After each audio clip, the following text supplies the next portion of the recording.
Welcome into Bet the W. I'm your host, Danielle Alvari, joined by my co-host, virtually my co-host, who's here all the time, Calvin Wetzel. Calvin, how are you doing? Last week we talked about some things, and I think those things have continued to flourish. We'll get into that in a second, but how are you doing? I'm great. I always love being back on here with you, so I'm excited. We have a huge slate tomorrow. 5 games, Huge. almost the whole league's playing. Yeah, and next Sunday that is the case, by the way. All six games, all 12 teams playing next Sunday. So lots to get forward or look forward to this week. But speaking of last week, I asked, are the Wings taking flight? Right? They've won and covered 7 of their last 8. 2 of those wins were over the top 2 teams in the league, the Aces and the Liberty. They were 50-1 or maybe longer or so last week. Now I'm seeing them at 35-1 to win the title at DraftKings. Do you think that's warranted? Probably still wouldn't bet on Still them to not win the sold. title. I mean, Yeah. you have to beat realistically the Liberty and the Aces in Mm-hmm. back-to-back 5-game series if you want to win the Yeah. title. I really don't see anyone doing that. Yeah. But that being said, we can make a lot of money on them in single games right now and ride out this hot Yes. streak because they're cooking. And I will get to this game I know in a little bit, but they are Mm-hmm. favored over one of the better teams in the league, and I don't even think that's wrong. Yeah, I know. I was surprised. Obviously the game that they're playing on Tuesday, I wasn't sure which way that line was going to drop. And when I saw the 1.5, I thought, which one is favored? And then I said, oh, Dallas. Okay. So yeah, Dallas on a great streak right now. Things at least going well there, but not necessarily a lot of options. And really, that's just because this is a historic Aces team that we're talking about here. You can find articles and articles and articles now that everyone is writing about how incredible this Aces team is. And so it's just not, oh, well, this team could. And it's like, it's just really tough to bet a future on anybody but these top 2 teams. Before also I move on past that, there's been discourse on W Twitter about Asia Wilson not getting enough love at MVP because she's on this stacked team. Agree or disagree? Well, if you look at FanDuel now, those Mm-hmm. odds have moved to a dead heat with her and Stewie. They're both minus 110 Mm. or minus 115 or whatever it is. And no one else is even remotely close, which I mean, Mm. even when we woke up today, Asia was like plus 200. Just a week ago, she was in the plus 300. So they're catching Yeah. on. And yeah, I think she's putting together another campaign worthy of that. When you look at what she's doing as the best player on not only the best team, but maybe the best team ever, Mm-hmm. it's hard to ignore. Yeah, and I agree. I think that there's a campaign going on for Asia, and rightfully so. She's backing it up. It's not like there's just words going on here, but it feels like the narrative has finally caught up to that. And I think that we as bettors often just think, oh, if you're on the super team, you're going to get votes stolen from your other players on your team, and I still think that is going to be a factor we have to consider here, but I'm glad to see that she's a little bit more rightfully priced in the market. I also asked last week if we should be worried about New York. They seem to have their mojo back, right? Yeah, that game the other day, they I think set a record, correct me if I'm wrong, for points in a quarter in that first quarter. Mm-hmm. But a Mm-hmm. 44 in one quarter, they were making everything. Yeah.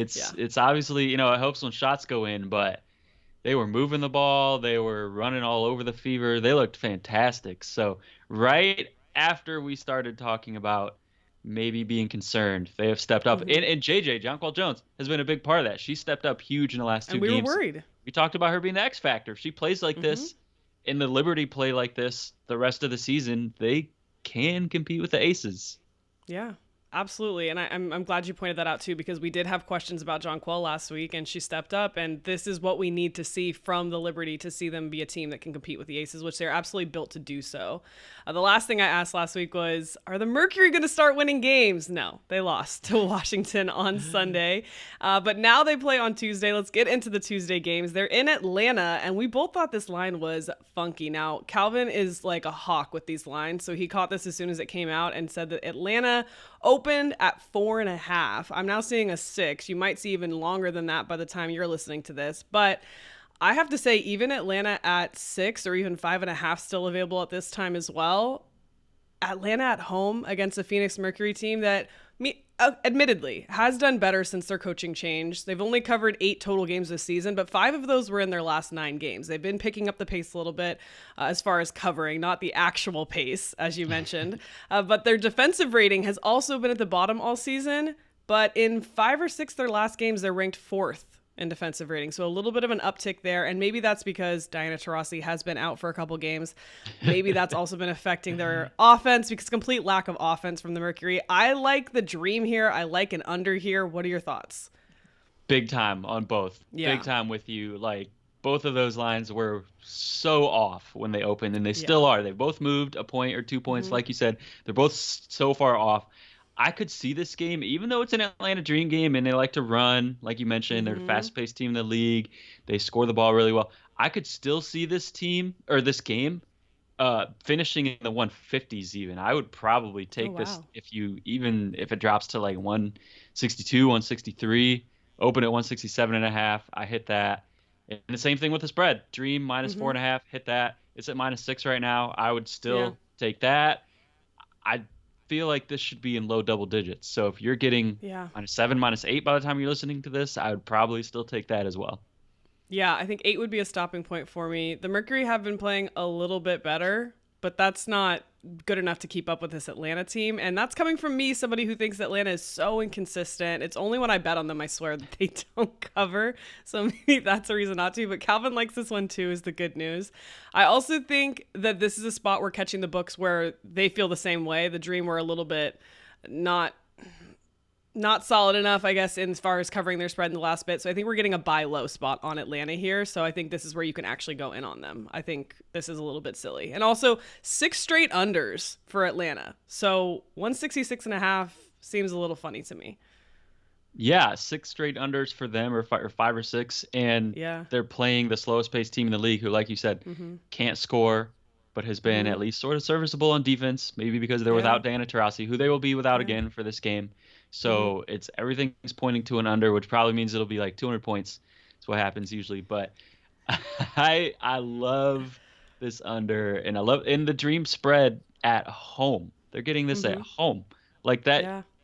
You should get a few points right there just from that. So when you open at -4.5, you're saying that the Dream are only 1 or 2 points better than the Mercury on a neutral court? I mean, that's crazy to me. That's dumb. Yeah.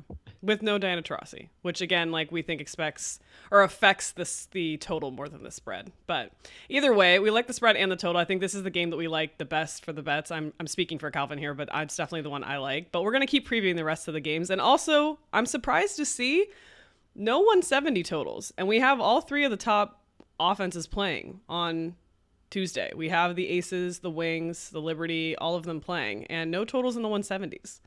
Yeah, well, the Aces open at 170.5, and that's down. What do you have there now? 169.5? 169.5. 169.5. Yep, that was one. I took the under, even though it's the Aces, because it's another matchup where you have a team that's fast and scores, like the Dream and the Aces, but they're playing a slower, more defensive, struggling, lower scoring team. And you see Aces lines around 170 all the time, but when they're playing on the road against the Sky, you have to move that down a little bit for that matchup. So I hit this under as well. I don't love it as much as I love the Atlanta one, but I do think 170.5 was a little bit high for really any Chicago Sky game. That's what it comes down to. So I'd probably still take it at 169.5. I probably wouldn't go 3 or 4 more points like I would with the Atlanta game. Like you said, those were my favorite bets, I think, for both of us. But this was still a good line. Was the Sky and Mercury game the game last week that you were saying could end like under 150 something? Yeah. So and it did. It ended in the 140s. It absolutely did. I had to shout that out because Calvin totally nailed it. I was like 154, under 154. No, it totally landed, I think, below 150. And so we've been on the Chicago Sky unders for a minute, and I think that this is another spot for it. It's tough because the Aces can score a lot on their own, but I still just think this is a big ask out of Chicago. And also, this is another line I thought was funny. The Aces only laying 14 here. I know they're on the road. Do you think that's the reason this isn't a larger spread? I think that, and the fact that the last time they played, they won by 13. The Aces were 13.5 point favorites in that game. Very different times. It was different times, number one. Different coach. And, yep, that's a good point as well. And also, if you look at how that happened, the Aces built a huge lead, which I think we need to talk about when we get to the spread as a general trend. But built a huge lead. Sky came all the way back and cut it to 13. So if you had Sky plus 13.5 that game, Got it that by the was an skin of your teeth. incredible beat because it was dead in the water and the Sky came back and won Yeah. by the hook. But that's why, for that reason, I think we need to talk about Aces first halves because Aces, Mm. they've covered a little more often than not this year in general in the full game, but because their starting lineup is so historically good and their bench is not good at all, there's a huge gap compared to what most teams have between their starters and their bench. So these half spreads are just wildly different for the Aces than what you see for most teams. So the Aces are 17-6 covering first half spreads this year. And Oh for my me, God. I'm just writing that. Like, I'm not overthinking Yeah. it. Aces first half until further notice. I'm writing it again. So that I one love opened it. at 7.5. I think it may be 8.5 or 9.5 now. Still take it. The Aces are going to win this first half by double digits. So if you're getting in the single digits, you need to hit it. 17-6 in first half spreads. That's crazy. And also, by the way, they're usually covering the full game spread at the halftime of these games. That's Yes, what it and then feels like. sometimes they still don't cover the full game at the end of the game, like in At the Chicago end. in the Sky Yes. game that we talk about. They won the first half by Mm-hmm. 17. It was 13.5 spread. They won the full game by 13. So that's why the first half is so Yeah. much safer. That bench sometimes gives up that cover. Yeah. They're just clocking out early. Also, before we move on to the next game, Candace Parker dealing with an ankle injury, still out, diagnosed with a left foot injury over the weekend. How do you factor this in for them moving forward? I mean, you gotta, move the spread maybe down a point or point and a half, but she's pretty clearly the fifth best starter, even though she's a legend at Yeah. this point. Alicia Yeah. Clark has still been great. Kia Stokes Mm-hmm. has low-key been really good this year on Mm-hmm. defense, at least. And I think really it's more of just the domino effect of they lose depth Mm-hmm. than actually missing Candace Parker a ton in the starting lineup, as crazy as that is to I'm say. more worried about it moving forward long term than I am in the short Yes. term. Yes, I But am too, yeah. because the more depth you lose on a team that doesn't have depth, the more minutes everyone else is playing and the more you wear Mm-hmm. down. And that could catch up to you if she doesn't come back soon. As you Yeah. get into the end of the season and those minutes build up, the tread on those tires. So I agree, it's more of a long-term thing. Yeah. Well, I love that first half play. I think that's a way smarter way to play the Aces right now because we're seeing again. I don't remember the last spread. I have to look, but like these spreads are out of control for the Aces. They're 13 or higher on the regular, on the road or not on the road. So first half's definitely the way to look here. We have another giant spread here in the Liberty game because they are hosting the Seattle Storm, Brianna Stewart's former team. They're in New York, and New York is laying 15 at home. Total of 167, still not in the 170s, and maybe that's because Seattle pretty much comes and goes with Jewel Lloyd. Jordan Horston will also be out for the Storm due to personal reasons. Yeah, well, this is actually one I think probably should be in the 170s, so Mm-hmm. we could see it move up. It may have already moved up half a point if we got Mm-hmm. 167 because I hit one over 166 and a half. Mm-hmm. But this is another one too where I think we need to talk about the first half because so when I saw the Aces stat 17-6 in first halves, obviously the Aces are pretty extreme when it comes to the gap between the starters and their bench, but it got me thinking like what if I look at all the other heavy favorites? Is that a trend this year? So looked into Mm-hmm. everyone other than the Aces this year, when they're favored by double digits, is 10 and Mm-hmm. 4 on first half spread. So it's kind of an Hmm. Aces thing, but it's also just a heavy favorite thing. When you see Yeah. teams favored by a ton, they're often covering the first half across the league, which is mostly if it's not the Aces, it's mostly the Liberty, a few Connecticut Sun games in there, one or two Mm-hmm. Atlanta Dream games in there, but you're Mm-hmm. mostly talking about the top of the league, obviously. So this is another one I would probably pivot to first half spread rather than full game. This is such good knowledge. This is why we bring Calvin on. And it also completely makes sense based on what we knew about this season going into the season, which was very top heavy. And the best of the best are going to be the best of the best. And everyone at the bottom just going to be really miserable. And we're seeing that. So in these big spreads, it's games where you're playing or you were playing the Mercury, the Storm, earlier in the season, even the Lynx. And those are situations where it's just not even fair in the matchup when you're playing one of these top teams. So just that huge discrepancy, I think that accounts for these first halves. That's crazy. So that's good to know. Is that where you would look for this one then too? You would take the first half of the Liberty instead of the full game? Yeah, I would do that, and then I would possibly live bet the Storm because, and this is another good Mm, angle with these first half mm-hmm. sort of spreads that we keep seeing the heavy favorites cover, is that you can also get a good live line on the other team, often heading into the fourth when the benches come in, and especially with the Storm, who are full of 19, 20, 21-year-olds who come Mm-hmm. in off the bench, try really hard. It's the same thing as the Baby Fever last year. Yep. They win a lot of fourth quarters Proven at garbage themselves. time. Mm-hmm. And we saw the Liberty do the opposite just a couple days ago against the Fever when they built a lead into the 30s and the live line got into the 30s. Liberty didn't even win that game by 20. They ended up getting into the teens. So Fever would have been a great live bet in that one. So I'll probably be trying to live bet Seattle sometime in the second half. Yeah, I completely agree. I think that these top two teams, especially the Aces and the Liberty in the second half, they just don't necessarily need to hold on to these top spreads, and or their bench can't necessarily help. Do you think we're going to get Stephanie Dolson back anytime soon? I mean, geez. Ooh, I hope so, but I have no idea. It sounded like it was pretty bad. So that's another one that the Liberty, the good thing with them, unlike the Aces, they have a little more depth. So they're with especially in that big role. Exactly. They're able to withstand it a little bit better, but still definitely someone you want back, for a playoff run at a minimum. Yeah.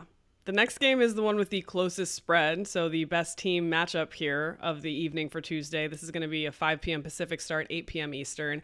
Connecticut Sun at the Dallas Wings. The Wings laying 1.5 at the time of us talking about it. I'll be interested to see if this switches at all, and I'm seeing a total of 167. I wasn't sure which way this was going to shake out of which team would be favored, but you have to give it to Dallas based on their recent play. Yeah, I think Dallas is correctly favored, as crazy as that sounds. This line is much better than the other ones, I think, but sharper. Sharper, I should say.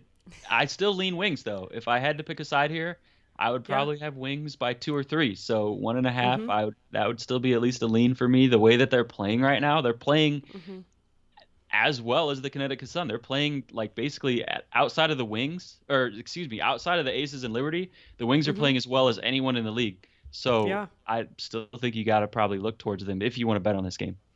Yeah, I think for a while the Wings were sitting in like my 4-5 spot, especially as the Mystics dropped down the board. And now I see them kind of positioning themselves in that third best spot and competing with Connecticut for it.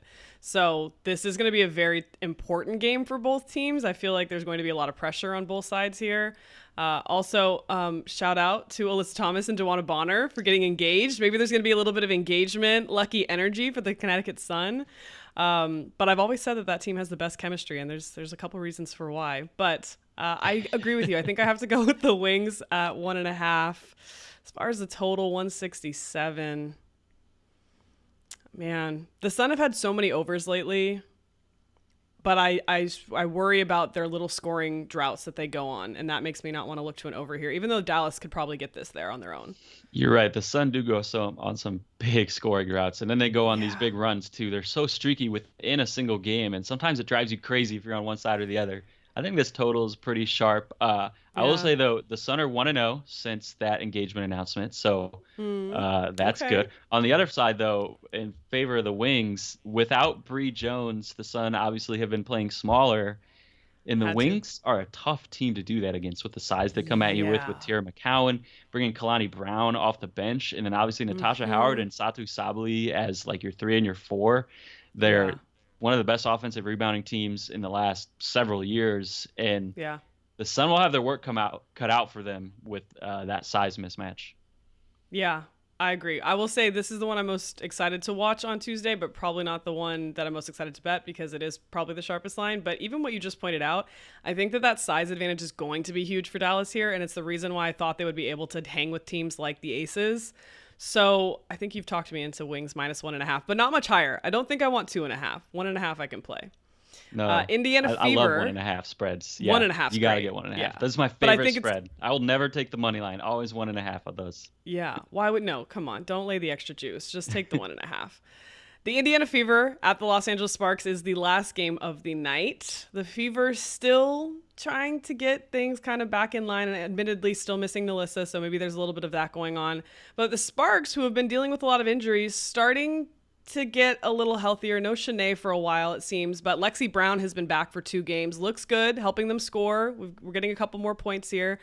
Sparks are at home. They're laying 2.5, and we have a total of 165.5. I think this could go over. Yeah, if I had to pick a side, I would probably lean over. I do feel like this one is pretty sharp too, the spread and the total. It was funny because they dropped the first couple games. They posted those lines before they posted these, and I texted you like, these lines are horrible. And then they dropped the Sun Wings in this one, and I thought, oh, they figured out these lines are actually sort of sharp. So, Yeah. but yeah, I probably would lean over, especially because Lexi Brown is huge for the offense, like you said, the way she shoots the ball. And Leja Clarendon back as well for the Sparks, a starter for them this year who missed a couple months with injuries, so that's been big. I know you always like to ask me about first basket, Danielle.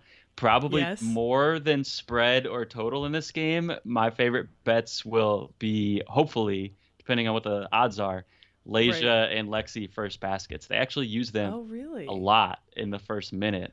And they use NECA a lot too, but books know that they use NECA. Obviously, NECA's the go-to. But Right. you usually get some pretty long odds on Leja and Lexi. And if you're getting in the thousands, I think you can hit it. Yeah. That's interesting. That's not who I would expect at all. But the NECA one makes sense, definitely. As far as the spread, if you had to pick a side here, so obviously we're not loving how sharp these last two games are, but Fever on the road getting 2.5 is not enough for me to be interested in. It's just, like if this line moves where the Fever are getting like 4.5, like something crazy like that, then maybe I'd get involved. Yeah, this is probably one where I would monitor movement, like you said, and see if we can get Fever plus 4.5, or if it moves the other way and we end up getting minus 1.5, or somehow pick them for Could be a live betting Sparks. game. Could be a live betting game as well. Yeah, Yeah. this is one of those where you sort of kind of got to feel it out with the line movement and feel it out during the game as well, I think, and maybe find more value at some point other than right now. Yeah, and I do think the Sparks play better at home in general. I might not have reflected that in their schedule this year because they've been so decimated by injuries, but I do think that they do tend to play better at home, obviously. And Indiana traveling, not a short travel trip for them. So I think we'll stick with that first game. That's my favorite here. The Mercury and the Dream, even up to 8, but we're seeing 6. I like the Dream at home in this spot, and I also like that under. Yeah, that's the bet. Both of those are the bets of the day. This is the game of the day betting wise, I think, for anyone I've Watch, it's talked going to to. be the one we're wrong about. Yep. My group goes. chat that we were talking about earlier was like, this is one of those lines that's so off that like it's not hitting, because every now and then you see a line that's just like extremely terrible, and then It's too somehow enticing. something weird happens, right? Like in Yeah. it somehow the Mercury win by 20 and they're 200 points scored. It's one of those that's like that bad. So we'll see. But I can't imagine anyone betting the Mercury at this line. Yeah, the logic is on our side. Let's hope that everything goes as it should. Before we go, win of the week. Do we have a win of the week, Calvin? Why do I always forget to prepare these? Can you go first again? Yes. Okay. My win of the week is I'm about to hit wedding weeks for me. I'm going to a wedding this weekend, and then I have another wedding in a couple weeks. So 2 weddings in the next 3 weeks. So lots to celebrate. Love everywhere. Love in the air. Oh, love. I Yeah. love love. Love is great. It's a good win. I have a Love wedding wins. this coming weekend, so Yeah, next time it's I'm wedding on, season. maybe that will be my win of the week, assuming the wedding is fun. I think it will be. Yes. So I have my win of the week for next week already. Great. Better than having one for this week, which I still. Still trying to catch Yeah, up. yeah. Let me ask you about your wedding. Do you know the people who are getting married pretty well? I know the groom pretty well. Yeah. Okay. Do you know if they're doing their own vows? I don't know. Okay, because that's been like my main question I've been asking people about their weddings. Yeah. And the last couple I've been to, they're not. They're doing the traditionals, and they're doing vows privately, which as a guest makes me upset. I want to hear the stuff. I want like to hear the nice they're not doing individuals. Like no one's there for it. Yeah, no, they're doing it like solo Oh. together. Like this is the trend I've been seeing is they're like, oh, we did them in the morning with each other, and then we're gonna do the regular vows. And I'm like, I don't like this. Like we're all coming here to hear the cool things that you guys have to Yeah. say about each other. That's right? that's what you're at the ceremony for, right? The reception is for having Right? fun and dancing, and the ceremony is for Yeah. that. Like that. Yeah. So yeah, no, I'm with you. That's interesting. Yeah. I like the personal vows. I'm a big fan. Yeah, you know what? I'll let you know next week how they do it. Okay. Hopefully they do the personal vows, because I agree, that's fun. It adds more, like it's like a cop out to use the pre-written or whatever, the traditional. Yeah, It's like, that's not what you we're put here any to- thought here into to it. hear. You should have thought into Yeah. like, if you really love someone, you should have thought, right? We want to agree. hear it. That's what we're here for. And Yeah, also, yeah. I am guilty of making small wagers at weddings, like with the person next to me. Like the person who attends with me, I'll usually be like, "Oh, I bet you the person who like the officiant speech is going to take this many minutes, like over or under. Like I've been setting lines. Over, I've been under. doing, yeah. And by the way, it's usually overs, which is horrible. It's just, it's What's the usually line overs at usually? all. What's a good line for the speech? I have to see the officiant. So I try to like, I try to Oh. hear them, you know, I have to get an idea. You can see who's a chatty officiant, who's not. You how collect long you data think the on this. You really like Oh, handicap yeah. this. Yeah. I'm actually pretty accurate on it. I haven't lost yet, but Wow. so I am that guest. So if you're wondering if I'm betting on things, I absolutely am, but I'll try to stay quiet in the back. True DJ mode, Danielle. I love it. Come on. Some of these get long. You need something to cheer for. You're right. It's like betting on the national anthem at the Super Bowl. It's just, you know, doesn't mean anything. It's just fun. All right. I will, yeah. when I get to the wedding, if I remember, I will send you a picture. Wait, no, but you need to hear the officiant. You need to figure out if they're a talker. I was gonna say I'll send you a picture. You should set the line. You should try this. I'll set you should the see line. how good you are. All you should right. see how I'll good you set are the setting line. this See line. how close I am. I'll let you know. Yeah. Or maybe just enjoy the love in the moment. I get that. That's probably what we should be doing. We can do both. Thank you, Calvin, for being here. We'll be back to break down Thursday games and also maybe tiptoe into Friday. We have 3 games on Friday as well. We have 2 on Thursday. So we'll be back. Make sure you follow About the W Show on Twitter. Follow Calvin at CWetzel31. Follow me at Danielle Alvari. And we will see you back here for another episode of Bet the W.